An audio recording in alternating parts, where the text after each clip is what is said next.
Everyone, and welcome to today's session. So we're gonna start in 5 minutes so that people can join in. Okay.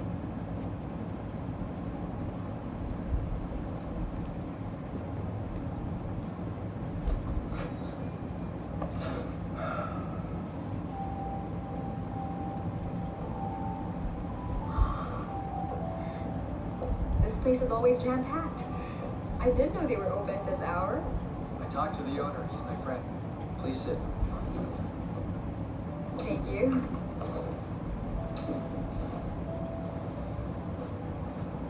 I have a business trip to the US, so I thought we'd have breakfast before I leave. Wait for me here. Wait a minute. Don't tell me you're going to cook for us? Yeah. This place is famous for its brunch, and it was my idea. I'll make you the original version, so wait here.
Yeah, I guess we can start our today's session.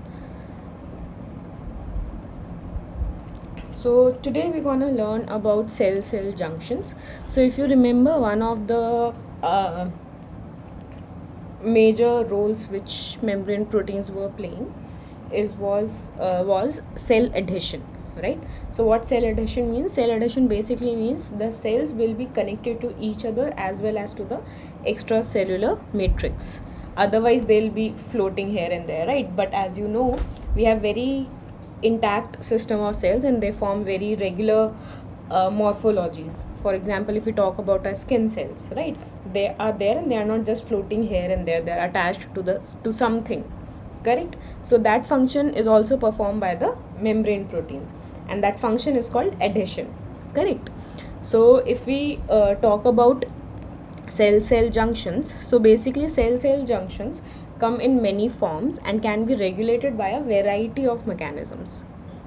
The best understood and most common are the two types of cell anchoring junctions, which employ cadherins to link the cytoskeleton of one cell with that of its neighbor. Their primary function is to resist the external forces that pull cells apart. The epithelial cells of your skin, for example, must remain tightly linked when they are stretched, pinched, or poked, right? So what are the major roles of cell junction is that it basically resists any change in the external force. So you know that when you are, for example, itching your skin or rubbing your skin doesn't bleed, obviously, within certain force which you are applying, correct? And also due to which they don't form any wound. But when the friction is more, when the force is more, you actually get a rash or bleeding, or your surface of skin is removed due to some accident, right? So this happens because cells have inherent property of being in contact with each other and be intact. That is due to the connection of one cell to another and their connection with the extracellular matrix. So basically they resist any change in the external force. So if you're applying any force, they will resist to certain limit, okay? But obviously if you go above that limit, then even those junctions and the force which is required to basically separate out two cells, there is a force associated with it. So if you apply more force, which is more in comparison to their binding energy, they'll definitely dissociate, okay? So cell anchoring junctions must also be dynamic and adaptable so that they can be altered or rearranged when tissues are remodeled or repaired, or when there are changes in the force acting on them. So have this image in your mind. If the cell junctions are there, right? So if they're too tight, because obviously we need to keep our cells intact, and if they're too tight, so whenever there is flexibility associated with the system, you know, our heart is constantly pumping, so it is increasing in size and then again it is decreasing in size. Our skin, which is in direct contact with the environment, it faces wear and tear on daily basis, right? Other tissues which are remodeled, for example your liver, your kidneys, and all those things, right? So if the force between the cells or among the cells is too much, then this flexibility of the system will be lost. Hence the force is so much in the range that within a particular limit the cells won't fall apart or float apart, but they also are so not strong that if any flexibility is involved in the system, they allow that flexibility, okay? So these are different cell junctions which are found in epithelial cells, because epithelial cells are the one which are attached to the surface. There are other type of cells also, they also have these similar type of cell junctions, but depending upon their location in the system, they will be like different in numbers or different in position, okay?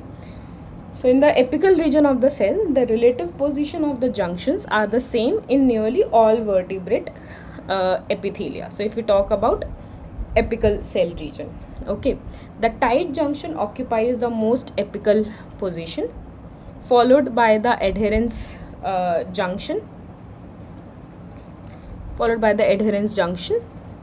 and then by a special parallel row of desmosomes. Together, these three junctions form a structure called a junctional complex. Gap junctions and additional desmosomes are less regularly organized. Two types of cell matrix anchoring junctions tether the basal surface of the cell to the basal lamina. Okay, so this is the epithelial cell of the intestine. Okay, sorry, I stopped sharing my screen, right? Yeah.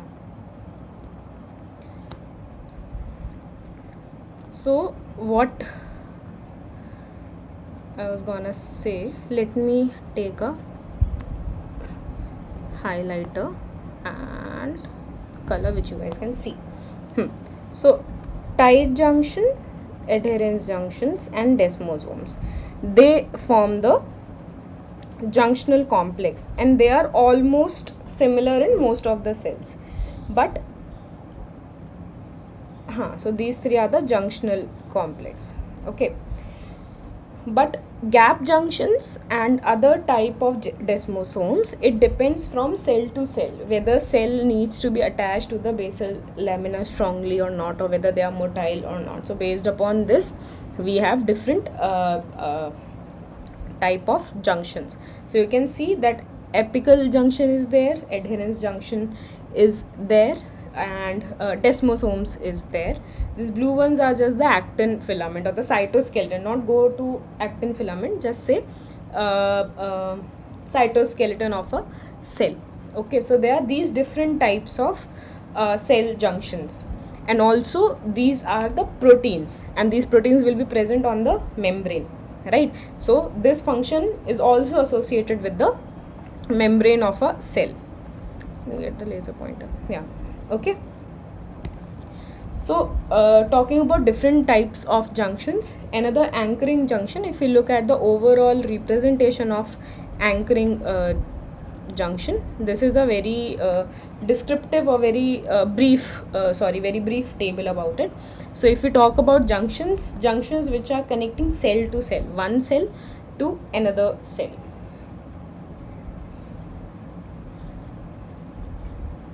We have adherence junction and we have desmosomes. If you look at the image previously, so we have adherence junction and we have desmosomes. So these are the adherence junctions and these are the desmosomes which are connecting one cell to the another cell.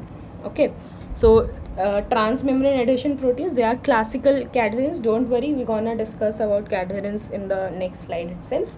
Desmosomes are non-classical cadherins. Okay, extracellular ligand will be classical cadherin on neighboring cell, desmomodulin. So we'll see. Okay, I guess we'll come back to this table after discussing brief about cadherins. Okay, so cadherins form a diverse family of adhesion molecules. The cadherin take their name from their dependence on calcium ions. Removing calcium from the extracellular medium causes adhesions mediated by cadherin to come apart. The first three cadherins to be discovered were named according to the main tissue in which they were found. E cadherin is present on many types of epithelial cells, N cadherin on nerve cells and muscles and lens cells also, and P cadherins are on cells in the placenta and epidermis. Okay, so there are three types of cadherin molecules: E cadherin, N cadherin and P cadherin. All are also found in other tissues. These are other classical cadherins are closely related in sequence throughout their extracellular intracellular domain. We'll see the structure of them. Okay, so there are also a large number of non-classical cadherins that are more distantly related in sequence, with more than 50 expressed in the brain alone. So the classical cadherins are the ones which are sequentially very related, too much related. So here you need to understand that this is a very unique property. So when we know the sequence of a protein, as we have discussed, right? So in the same protein which is performing similar function will have similar structure and hence similar sequences, correct? So they belong to same family of proteins, but it is not always true. There are families of protein which are not sequentially so close together, but structurally they are similar and hence perform similar function. So this is where structure function relationship comes into play. Okay, so with respect to cadherins, there are almost the non-classical cadherins are the ones which are not so much sequentially related, but they also perform the similar function of cell adhesion. The non-classical cadherins include proteins with known adhesive function, such as the diverse protocadherins found in the brain and the desmocollins and desmogleins that form desmosomes. Together, the classical and non-classical cadherin protein constitute the cadherin superfamily, with more than 180 members in the humans. So if we talk about how many different types of cadherin molecules, cadherin proteins are present in humans, it's around 180, and this 180 has both classical and non-classical. What is the difference between classical and non-classical cadherins? Classical cadherins are the ones which are sequentially very closely related, while non-classical ones are the ones which are not so sequentially related, but they perform the similar function of adhesion. Okay, and the classical ones will include N-cadherin, E-cadherin, P-cadherin, depending upon the places where they were found. So E-cadherin was primarily discovered in the epithelial cells, N-cadherin was on nerve cell, and P-cadherin was discovered in the placenta. Okay, so cadherin mediate homophilic adhesion. So what it means? It means anchoring junctions between cells are usually symmetrical. If the linkage is to actin in the cell on one side of the junction, it will be actin in the cell on the other side. In fact, the binding between cadherins is generally homophilic, like to like. Cadherin molecules of a specific subtype on one cell binds to cadherin molecules of the same or closely related subtype on adjacent cell. So what it means? It basically means that cadherins, as I said, there are N-cadherin, E-cadherin, P-cadherin, right? So they will bind to the similar molecule on the other cell because they are connecting one cell to another cell, right? So homophilic binding basically means, if you can see in the figure itself, same type of molecules will be bound to each other. So in general, cadherins are homophilic. Some other cell adhesion molecules which are not cadherins, they can also be heterophilically connected. Okay, so all the members of the superfamily by definition have an extracellular portion consisting of several copies of the extracellular cadherin domain. Homophilic binding occurs at the N-terminal tip of the cadherin molecules, the cadherin domain that lies farthest from the membrane. These terminal domains each form cadherin domain. Each cadherin domain forms a more or less rigid unit joined to the next cadherin domain by a hinge. So let me first go through this text and then we'll see the diagrammatic representation of it. Okay, so each cadherin domain forms a more or less rigid unit joined to the next cadherin domain by a hinge. Calcium 2 plus ions bind to site near each hinge and prevent it from flexing, so that the whole string of cadherin domains behave as a rigid and slightly curved rod. When calcium 2 plus is removed, the hinge can flex and the structure domain floppy. At the same time, the conformation at the N terminus is thought to change slightly, weakening the binding affinity for the matching cadherin molecules on the opposite cell. Unlike receptors for soluble signaling molecules, which bind their specific ligand with high affinity, cadherins, and most other cell-cell adhesion. See, this is important. Yeah, unlike receptors for soluble signaling molecules, which bind their specific ligand with high affinity, cadherins and most cell adhesion proteins typically bind to their partners with relatively low affinity, right? And why is this? We have discussed in very brief, correct? So strong attachments results from the formation of many such weak bonds in parallel. When binding to oppositely oriented partners on another cell, cadherin molecules are often clustered side to side with many other cadherin molecules on the same cell. The strength of this junction is far greater than that of individual intermolecular bond, and yet regulatory mechanism can easily disassemble the junction by separating the molecules sequentially. Just as two pieces of fabric can be joined strongly by Velcro and yet easily peeled apart from the sides. A similar Velcro principle also operates at cell-cell and cell matrix adhesion formed by other types of transmembrane adhesion proteins. So I hope you got an idea that what exactly is going on with the mechanism of cadherins. So these are the intracellular part of the adhesion junctions. These are the extracellular counterparts of the adhesion molecule, which are projected outside the cell so that they can be connected with another cell. So if it is cadherin, so for example, if classical E-cadherin molecule is there, the counterpart, this is first cell for example, and here there will be second cell, correct? So the second cell will also have counter or receptor for E-cadherin only, the same molecule, because the connection is homophilic, correct? For other adhesion molecules, it is not necessary that the connection is homophilic, it can also be heterophilic. So if we talk about what they have, so you can see that they have intracellular domain, a transmembrane domain, and an extracellular domain. Okay, so E-cadherin, fat cadherin, flamingo, ret, desmocolin, cadherin 23, protocadherin, T-cadherin, all these are different types of adhesion molecules only, okay, for different purposes. We'll now look some brief introduction about cadherin molecules and as well as adhesion molecules, okay.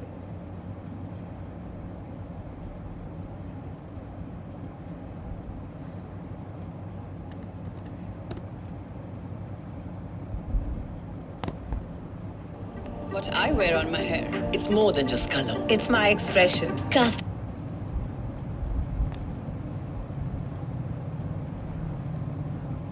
Let me share the screen for you guys. I hope you can see.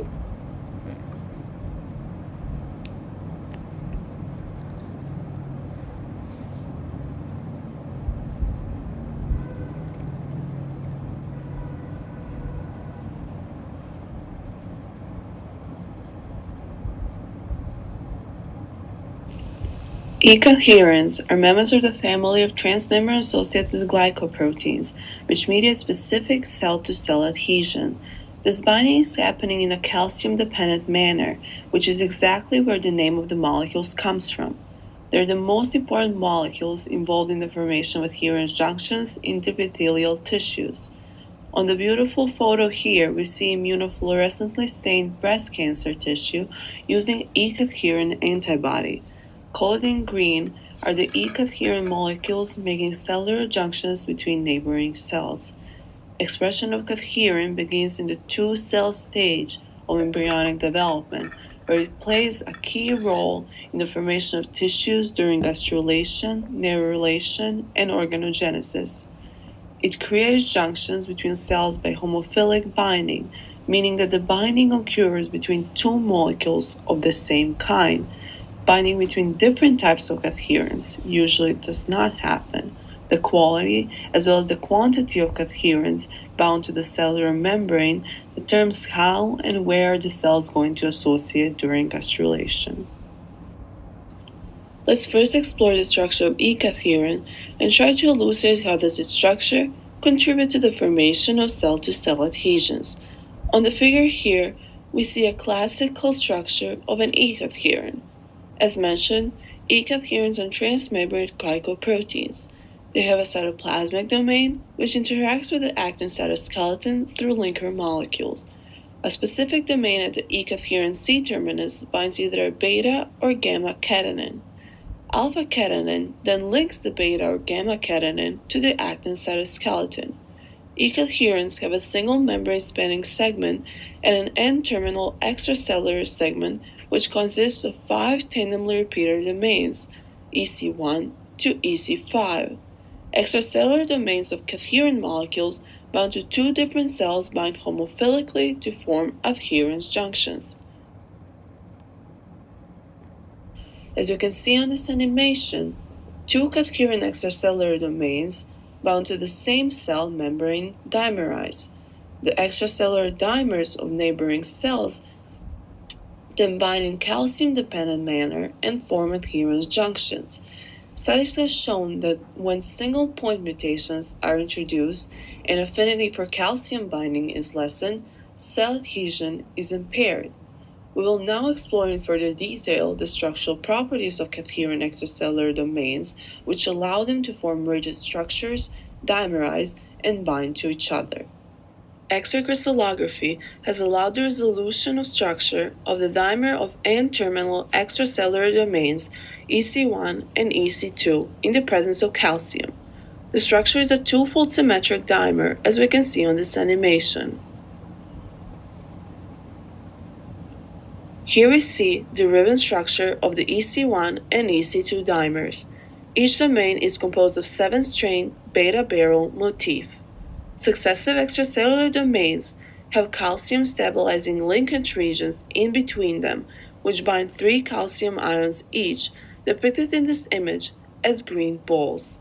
Let's zoom in the image and look more closely at the calcium binding pocket. Negatively charged carboxylic groups of amino acids aspartate and glutamate are found in these calcium binding pockets where they stabilize calcium binding through bridging interactions.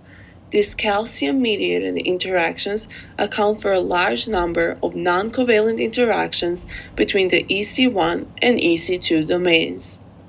Molecular dynamics simulations have offered magnificent insight into calcium's role. They reveal that in the absence of calcium, cadherins stick out of cell surfaces like ends of loose rope. On the other hand, in the presence of calcium, cadherin molecules turn into stiff hooks that link cells together. These calcium-induced links can withstand the strong mechanical forces that arise between cells, which are much larger than cadherin molecules themselves. Using Conserve Server, I extracted the amino acid sequence of the EC1 and EC2 E-cadherin domains from the PDB file and found the sequence homologs. The program then performed the sequence alignment and calculation of conservation scores, which were projected visually onto the 3D model of the molecule. Here we see the result of this alignment. The amino acids colored in purple are the most conserved amino acids among the sequence homologs. Not surprisingly, the most conserved part of the E-cadherin EC1 and EC2 dimer is exactly the calcium binding pocket. Primary motivation for choosing to speak about E-cadherin was that it was recently found that the adorable cancer-resistant animals, called blind mole rats, have a few types of cadherin molecules upregulated. The lab is now thinking about possible implications of this finding to the overall hypothesis of the blind mole rat cancer resistance. However, it is long known that E-cadherins and some other types of cadherins indeed act as tumor suppressors by suppressing the cancer property of cellular migration. Activating invasion and metastasis is recognized as one of the 6 hallmarks of cancer. The best characterized alteration of carcinoma's attachment to other cells is exactly the decrease of E-cadherin expression levels. We can see here that the cancer cells on the left side of the figures have significantly decreased levels of E-cadherin, colored in green, as compared to the cells on the right side. These cells are in the later stages of cancer progression. Frequently observed downregulation and occasional mutational inactivation of E-cadherin in human carcinomas provides strong support for its role as a key suppressor of cellular invasion and metastasis. This is the reason researchers today are trying to develop cancer therapeutics which are targeting the increase of expression of E-cadherin in the cancer cells with the hope to decrease tumor invasiveness.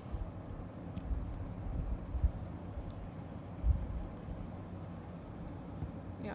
So, as you have seen, I that have these- an excellent business idea for women in 2024. Yeah, so these were the basic how a cadherin molecule basically connects one cell to another cell. So in the description also, as we have mentioned, that it's like a velcro like system which is calcium dependent.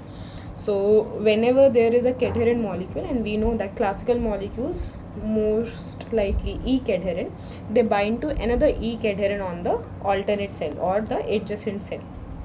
So they are binding in a calcium dependent manner, and that interaction is strong enough to keep the cells together, but not that strong that it won't let the cells be little bit dynamic in the environment.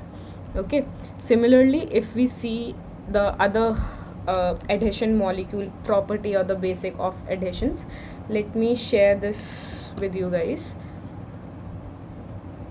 Yeah, so these are, as we have seen, that adhesion molecules, especially cadherins also, they are involved in cancer prognosis, and they are one of the hallmark of cancer.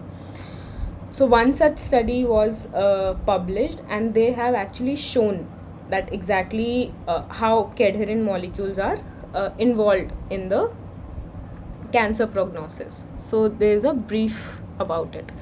So I hope that you know what EMT is, and if not, then we can obviously get a hint from here, and then we'll discuss it. Talk about epithelial to mesenchymal transition. Epithelial to mesenchymal transition, or EMT, is a process by which epithelial cell lose their polarity, cell-cell adhesion, and gain migratory and invasive properties and become mesenchymal. So in this example, you can see the yellow cells are epithelial, which transit into the blue mesenchymal cell.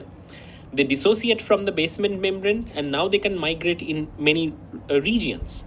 So this particular molecular program is known as EMT, or epithelial to mesenchymal transition. It's a precisely regulated molecular process. Let's try to understand. So any epithelial cell would be attached to each other with specific cell junctions. It could be adherence junction, tight junctions, etc. Also, it would be attached to a basement membrane with the help of hemidesmosomes. Epithelial cells would have a typical apico-basal polarity. That means it has one apical side and another basal side, which are molecularly distinct. Now, in case of EMT, or epithelial to mesenchymal transition, what happens is the epithelial characters goes down. So there is a loss of cell adhesion or apico-basal polarity. Also, there are changes in the extracellular matrix. And generally, the epithelial cells are non-migratory, which eventually becomes migratory when they are becoming mesenchymal cells. Mesenchymal cells show loss of adhesions, loss of polarity, and they show gain of invasiveness, or they are enhanced in terms of migratory capacity. There are specific molecular features which give us an idea about a loss of epithelial character and gain of mesenchymal character.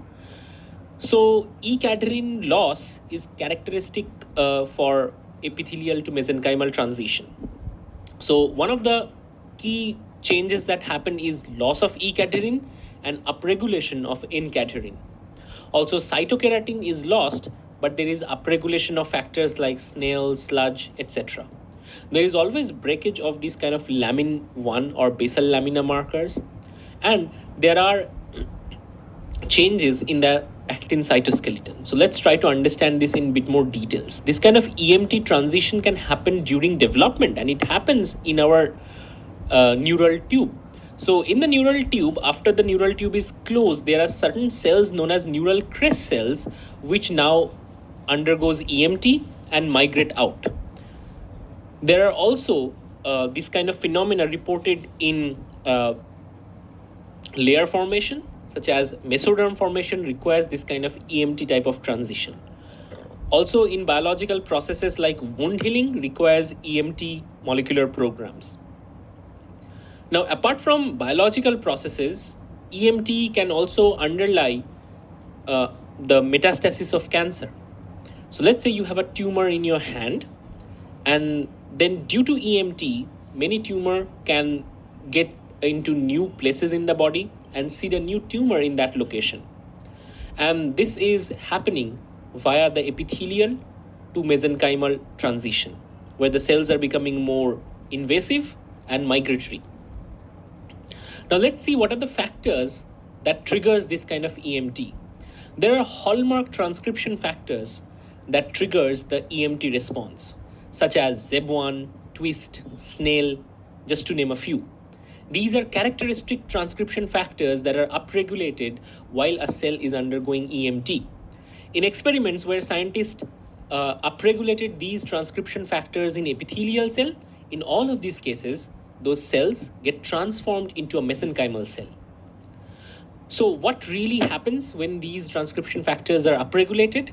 They modulate adherence junction and tight junction. They can regulate and modulate actins. They can also trigger cytoskeletal rearrangement, and most importantly, these factors lead to production of matrix metalloproteinases, which dissolve the extracellular matrix, and it is important for cell to delaminate from the basal lamina and move out.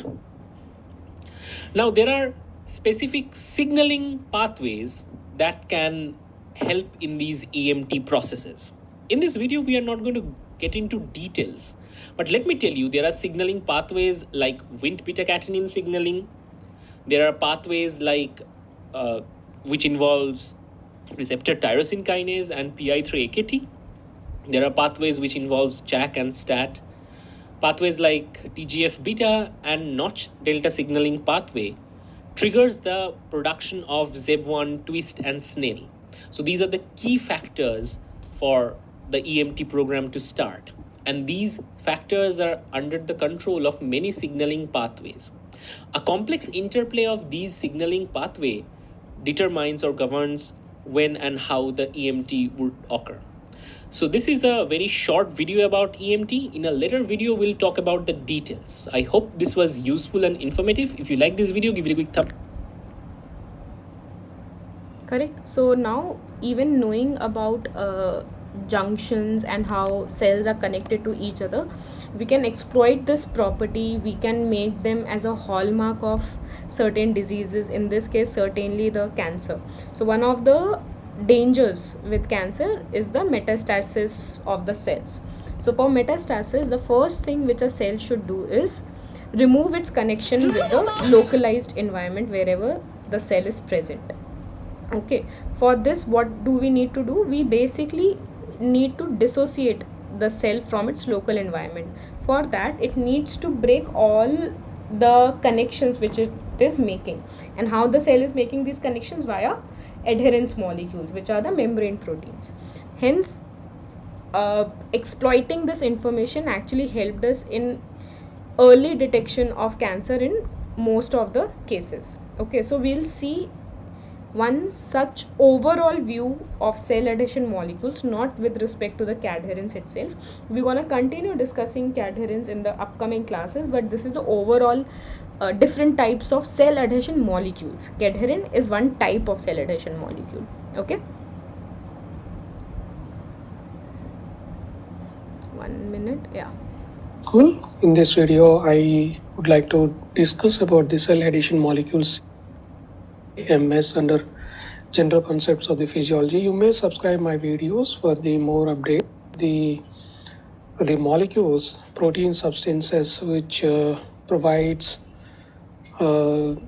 the structure. This is the similar representation which we have seen in our lecture today, that there are tight junctions, adherence junctions, desmosomes, hemidesmosomes, gap junctions. Okay, so this is a little bit similar representation, but the representation which I have shown you today, it's more accurate and it's more updated.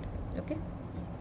And scaffolding anchoring support to the cells to form the tissues.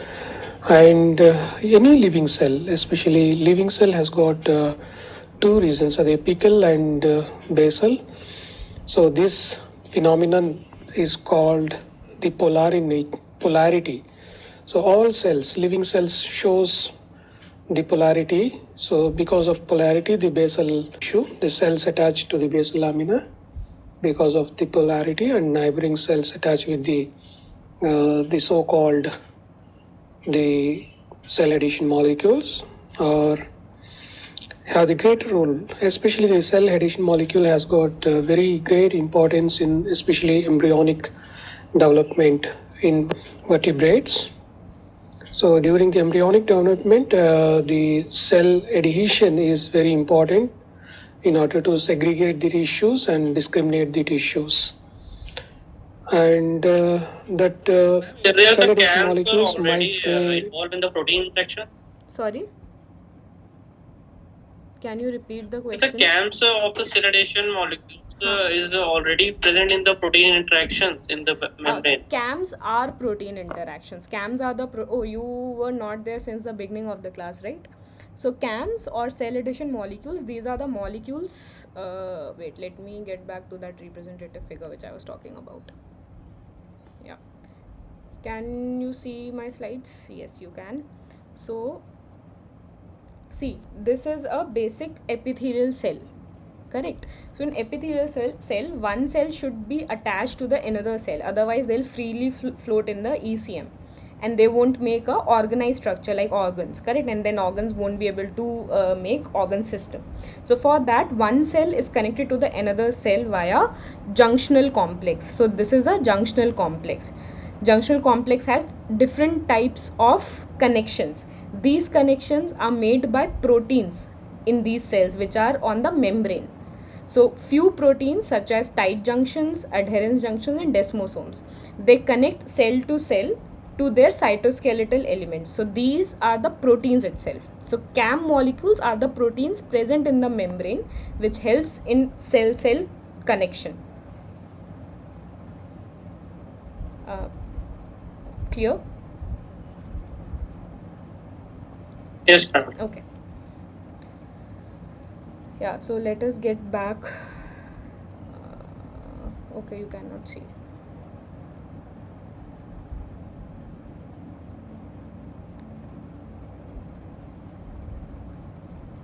Great role in the central nervous system development in the humans or other mammals. It protects and holds the tissues together, and cell adhesion molecules passes through the membrane, pierce into the cell membrane, and they provide structured scaffolding and anchoring with the basal lamina or neighboring cells, and homophilic bindings enzymes. The receptor might provide the structural scaffolding by binding the similar other receptors of the neighboring cells, and heterophilic binding in the sense the binding of the cell adhesion molecules with the other receptors of the neighboring or other cells. So this is how this heterophilic and this is the heterophilic. One selectin is binding with the mucin like CAMS. Yeah, so this property we also discussed, right? That cadherins or cell adhesion molecules, they can make both homophilic as well as heterophilic interactions. Mostly cadherins family, that is E cadherin, peak adherent, end adherent, which we have discussed. So these are the ones which make homophilic connections. There are other junctions or other junctional proteins such as selectins we are seeing here. They are making the heterophilic connections or heterophilic interactions. Whereas homophilic, so cadherin is binding similar kind of receptors. And cell CAMs usually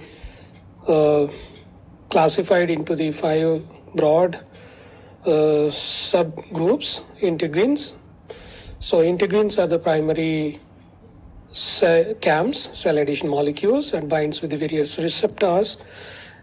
Adhesion molecules is shown over here. So adhesion molecules are probably the IgG superfamily immunoglobulins, so provide the immunity and by anchoring the other pathogens or neighboring cells.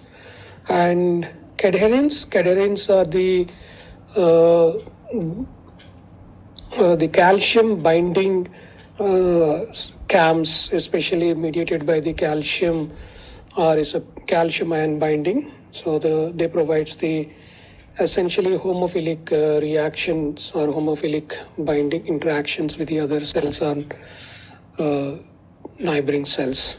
And selectins, which have the lectin-like domain. So selectin, so we have shown here the selectin is a lectin-like the other head domain, so which may binds with the carbohydrate substance or moiety of the other mucin-like CAMs with the neighboring cells or other cells. So gap junctions and tight junctions are the 2 similar kind of CAMs. With the gap junctions, the cell communicate with the neighbor cells, so through and through connections, whereas the tight junctions are the very tight junctions formulated between 2 cell membranes and attach the cells very firmly. So tight junctions or gap junctions plays very crucial role in the physiological phenomenon in elsewhere in the cells, especially gap junctions seen in the cardiac cells. Because of gap junctions, the whole atria or whole ventricle acts as a syncytium. Because since the gap junctions provide the low resistant channels or conduit from cell to cell. Whereas the tight junctions seen especially in the blood-brain barrier of the CNS, so which prevent the passage of other molecule or non-selected molecules or unwanted molecule or substances inside the central nervous system or cerebrospinal fluid. So tight junction also seen in the testes, especially the Sertoli cells. Sertoli cells are tightly held with the tight junctions, which prevents the other unwanted substances through inside the spermatogenesis area. So this is how the integrins, adhesion molecules, cadherins, selectins, and gap junction, tight junctions are broadly classified under CAMs, cell adhesion molecules. So you may subscribe my videos. Thank you for. Yeah, so this was the basic about the overall adherence junctions, but as you know, we are discussing about cadherins today. Okay, so we had basic information about cadherins, their structure, their role, and we're gonna do more of the cadherins specific lecture in the coming class, most likely on the Saturday. By Saturday we'll be able to finish with the cadherin molecule, then we'll see other molecules, especially gap junctions, because they are very unique type of connections between cell to cell, and again it is provided by the membrane itself, the properties and the functional properties of membrane. So we're going to discuss that. So thank you so much for your patience and hope to see you in the next class. Thank you.